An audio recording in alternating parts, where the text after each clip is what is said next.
Assalamualaikum warahmatullahi wabarakatuh. Selamat siang dan salam sejahtera untuk kita semua. Selamat pagi, perkenalkan nama saya Amira Adilah Nasution. Saya adalah mahasiswa S1 PJ Manajemen Universitas Siber Asia. Dalam hal ini saya akan mempresentasikan tentang ujian akhir semester kewirausahaan, yaitu activity report dari penjualan Mutawajah Ahmad Dahlan Pekanbaru. Ini merupakan bisnis yang dalam hal ini saya observasi terkait kegiatan kewirausahaannya. Dan presentasi ini dijelaskan oleh saya sendiri, Amira Adila, mahasiswa kelas MJ 602 di mata kuliah kewirausahaan dengan dosen Ibu Heti Hendrayati SMMM. Baik, di sini saya menjelaskan terlebih dahulu untuk produknya. Tujuan produk ini adalah di outlet Mutawajah Ahmad Dahlan Pekanbaru.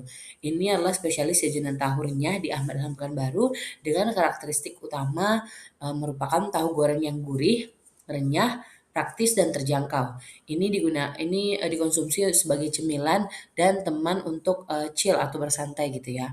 Untuk varian menunya sendiri ada beberapa, ada tahu kriuk, tahu walik dengan varian bumbu dan juga rasa yang ada. Untuk bumbunya ada sambal khas yaitu sambal bawang dan ada sambal kecap.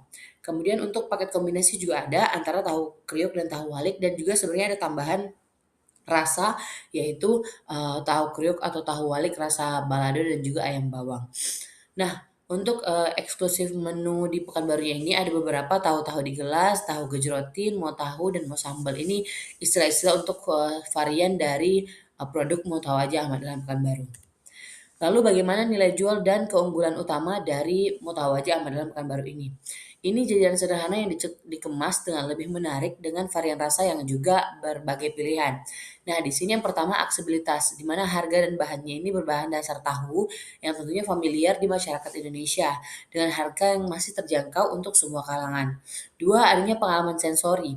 Nah, kita tahu bahwa tahu itu bisa diolah, dibuat menjadi garing luarnya, lalu dalamnya dengan tekstur yang lembut dan dipadukan dengan varian sambal dan rasa yang memang otentik itu bisa uh, menjadi jajanan favorit ya. Yang ketiga, fleksibilitas konsumsi. Nah, ini cocok untuk dikonsumsi secara individual ataupun bahkan sharing nih, tergantung paket apa yang dibeli. Nah, yang keempat, kepraktisan yang tinggi. Ini mudah dibawa pulang atau take away atau dikonsumsi langsung di tempat karena memang dibuat dengan kemasan yang praktis. Lalu bagaimana sih strategi dan saluran promosi yang dilakukan oleh Mutawajah Ahmad Dahlan Pekanbaru ini? Ini dilakukan dengan pendekatan di berbagai platform sosial media mulai dari Facebook, Instagram, TikTok, dan fokus displaynya adalah menunjukkan produk dan menu-menu itu sendiri. Kemudian kita juga ada saluran WhatsApp yaitu untuk komunikasi pelanggan dan fasilitas untuk order juga ya. Terus dari persebaran dari pelanggan word of mouth yaitu rekomendasi organik berbasis pengalaman rasa dan uh, rasa dari pelanggan yang membeli. Dan tentunya kita juga ada paket-paket promo di mana di sini strategi persepsi hemat di mana ada kombinasi antara pembelian tahu kriuk dan tahu walik akan lebih murah dan lain sebagainya. Untuk evaluasi penjualan, status saat ini itu cukup berhasil, di mana konsisten konsisten mencetak omset sekitar 300.000 per hari. Sebenarnya bisa lebih karena memang di hari-hari tertentu trafficnya lebih meningkat. Untuk tantangannya sendiri, ini sejauh ini karena masih dirintis, jadi jangkauan digitalnya masih terbatas pada pelanggan di sekitar saja. Jadi perlu diperluas lagi nih pelanggannya melalui platform online sepertinya.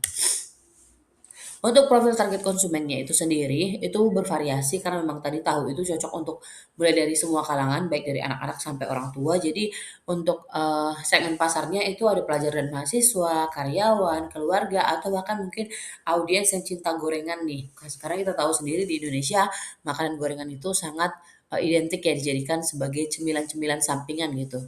Baik setelah makan, sebelum makan, atau mungkin ketika berkumpul. Jadi ini segmen pasarnya cukup banyak. Analisis persaingan pasarnya. Untuk persaingan pasarnya tentunya pasti ada juga karena kita tahu tahu ini itu banyak sekali ditemukan olahan-olahannya di sekitar kita. Untuk kompetitor langsungnya ada tahu garing di Pekanbaru, ada tahu go, tahu jotos, tahu crispy, ataupun ada pedagang tahu crispy atau walik yang mungkin dengan gerobak-gerobak tanpa brand gitu. Untuk kompetitor tidak langsungnya pastinya saingan dari tahu goreng itu ya gorengan-gorengan lainnya seperti pisang goreng, bakwan, cireng, seblak, bakso, atau mungkin tahu bakso ya, yaitu dengan variasi yang lain.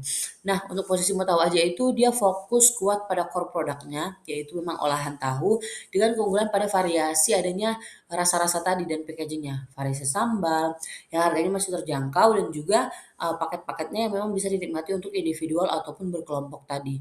Sehingga, dan produk-produknya ini seperti yang saya sampaikan tadi lintas usia. Untuk anak-anak itu cocok masih bisa dengan tahu kriuk ya, karena memang dia hanya pengolahannya hanya tahu saja gitu, jadi tidak ada campuran apapun. Dan dengan rasa-rasa yang tadi anak-anak bisa menikmatinya dengan lebih atau mungkin orang tua atau mungkin anak-anak kekinian yang lebih pingin jajanan yang hits itu dengan tahu waliknya yang ada isian cuy ataupun cirengnya gitu. Jadi itu dikombinasikan antara tahu, walik dengan cireng isiannya. Jadi itu tentunya posisi Motawa di sini masih cukup, eee, unggul di beberapa poin dari, produk-produk kompetitor lainnya. Nah, untuk kinerja penjualan dan proyeksinya sejauh ini, permintaannya itu cukup stabil, didorong oleh, kategori jajanan yang affordable karena range harganya di antara 14.000 sampai 25.000. Untuk omset hariannya seperti yang tadi saya sampaikan, itu konsisten pasti mencapai 300.000 bahkan bisa lebih. Jadi kita ambil rata-ratanya aja di 300.000 rata-rata terendah sebenarnya. Lalu untuk proyeksi omset bulanannya itu diasumsikan apabila 30 hari aktif sekitar 9 juta rupiah dan proyeksi omset tahunannya itu jika penjualannya stabil 9.108 juta rupiah. Dan sejauh ini Mutawajah dalam Pekanbaru ini juga sudah berjalan hampir setahun lebih dan memang mencapai angka ini atau bahkan lebih dari sini. Nah, untuk struktur pembentukan labanya, di sini pasar telah terbukti ada, penjahatan harian bantuan kepastiannya, laba bersihnya pasti dilihat dari omset, HPP-nya, pengeluaran operasional baru itu kita ketahui laba lebihnya. Nah, untuk omsetnya dengan 300.000 per hari, HPP-nya pasti ada bahan bakunya seperti tahunya, minyak, kemasan, sambal, packaging-nya juga. Untuk operasional pastinya ada listrik, ada sewa tenaga kerja pastinya, ada kegiatan-kegiatan promo yang juga digunakan sehingga dapatlah laba bersihnya yang itu memang membutuhkan pencatatan-pencatatan yang akurat. Untuk katalis penjualnya sendiri itu bisa diketahui mungkin lokasinya memang strategis ya di Pekanbaru ini, itu di depan salah satu sekolah. Jadi itu pastinya ada pelanggan-pelanggan khusus yang memang sering membeli jajanan itu sendiri dari, masyarakat sekitar, gitu.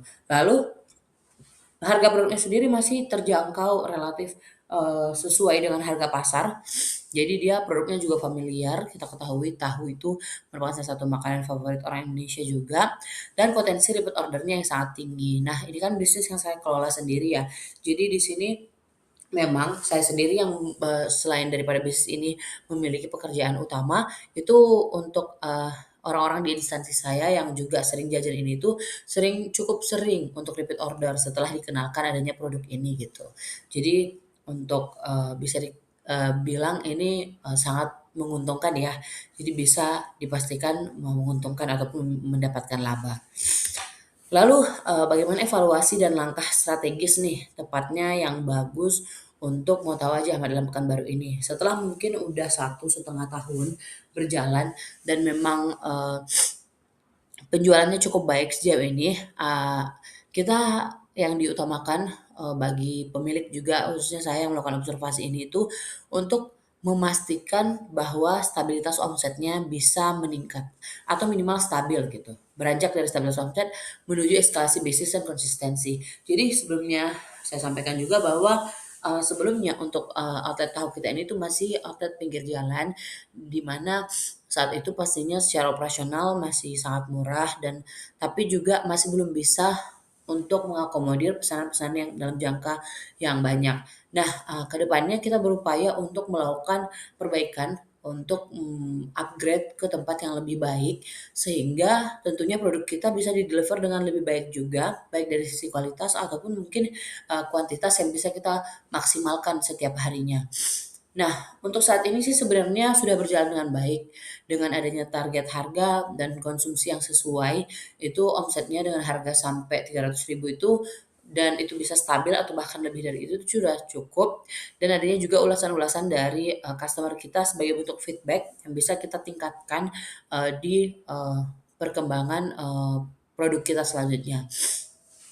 Nah, ulasan daringnya ini juga terkait rasa dan kerenyahan, itu sejauh ini masih positif, tapi kalaupun ada memang perbaikan-perbaikan yang bisa kita optimalkan, kita itu selalu terbuka dengan kegiatan tersebut. Karena setiap penjualan produk ini itu kita menyampaikan kayak, gift card terima kasih dan juga menyampaikan kontak kita apabila memang ada saran dan masukan dari customer itu bisa kita akomodir. Nah, mungkin area perbaikan atau tantangannya itu bisa kita pastikan dengan retensi pasar ya. Dan, di sini, retensi pasar mohon maaf maksudnya retensi panas dan renyah saat delivery. Kita ketahui bahwa untuk tahu ini kan dia gorengan. Jadi gorengan itu identik, peka waktu juga untuk, menghasilkan konsistensi yang sama gitu, terkait rasa ataupun, kenikmatan saat memakannya. Jadi kita sebisa mungkin ketika di outlet walaupun mungkin gorengan itu udah digoreng beberapa menit yang lalu, itu masih tetap renyah dan panas, itu kita simpan di food warmer. Nah, mungkin yang nggak bisa kita kontrol adalah ketika delivery kepada customer. Nah, jadi di sini area tantangannya. Kemudian konsistensi tingkat asin. Jadi, untuk produk mau tahu aja sama dalam Pekanbaru ini kan pastinya, dengan tahu garing atau kriuk tadi, berarti ada varian-varian yang memang dia agak cenderung lebih asin. Nah, untuk tingkat ini ada beberapa, mungkin customer yang, nggak suka atau nggak sesuai nih, merasa itu terlalu asin atau kurang asin. Nah, itu kita coba untuk selalu menjaga kualitasnya untuk sesuai dengan, rasa yang mau kita deliver. Karena kalau seandainya kita mengikuti kemauannya customer, pasti kadang itu cocok-cocokan, ada yang mau ngerasa lebih asin, ada yang ngerasa sudah pas. Jadi kita sebagai, pengusahanya di sini itu berupaya untuk menghasilkan rasa yang konsisten. Jadi seberapa asinkah produk yang ingin kita sampaikan ini. Kalau memang dengan konsistensi itu masih ada yang ngerasa itu terlalu asin atau kurang asin, mungkin emang, bukan pasarnya gitu. Nah, kemudian ada standarisasi porsi sambal kecap. Nah, mungkin ini juga salah satunya kita punya packaging dan standar packagingnya itu tuh memang sesuai dengan packaging itu untuk kebutuhan sambal dan kecap. Namun di pasaran kadang packaging itu tidak selalu ada gitu. Jadi kita harus bisa memastikan untuk packagingnya itu kita cari walaupun bentuknya yang lain tapi kapasitasnya tetap sama. Nah, strategi pengembangan ataupun upaya untuk meningkatkan usaha ini yang seperti tadi saya sampaikan, yang pertama adalah pastinya mempertahankan kualitas. Jadi mempertahankan kualitas ini kita buat dengan, melakukan standarisasi SOP mulai dari memasak ataupun serving. Jadi kita memastikan bahwa semua karyawan kita walaupun mungkin ada pergantian ataupun mungkin nanti ada upaya kita untuk memperbaiki ataupun meng-upgrade ke tempat yang lebih baik, itu supaya produknya tetap dilaksanakan sesuai dengan SOP sehingga menghasilkan produk yang konsisten. Yang kedua, eskalasi digital. Nah, di sini kita tahu bahwa platform online itu sangat membantu dalam meningkatkan, jangkauan pasar dan juga mendatangkan pelanggan-pelanggan yang baru. Jadi di sini kita akan memperkuat, promosi online, baik di berbagai platform, baik channel pembelian seperti GrabFood, ShopeeFood, ataupun Gojek, ataupun di sosial media yang kita punya dengan iklan-iklan di Instagram, di Facebook, ataupun mungkin, blasting di WhatsApp untuk customer-customer kita. Nah, yang ketiga adalah optimasi nilai. Nah, di sini kita pastinya tetap masih akan membuat produk-produk bundling atau produk-produk promo yang memang itu biasanya menarik antusiasme masyarakat lagi gitu untuk kembali membeli produk-produk kita dengan adanya promo-promo yang terhitung atau promo-promo yang memang terkalkulasi dengan baik. Yang keempat adalah fokus pelayanan dengan meningkatkan customer service untuk menjamin repeat order. Jadi ternyata kita punya banyak sekali platform online, punya banyak sekali media sosial. Jadi ini juga harus kita tingkatkan untuk bisa memberikan pelayanan juga, di mana pastinya dari situ banyak peluang-peluang seperti ajakan untuk eh, ikut bazar atau ajakan untuk ikut di berbagai event lainnya. Itu bisa kita optimalkan dengan baik nih apabila kita memanfaatkan platform-platform sosial media tadi.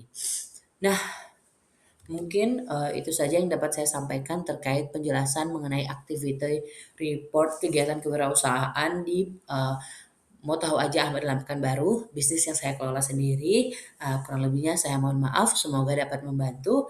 Saya Amirah pamit undur diri. Wassalamualaikum warahmatullahi wabarakatuh.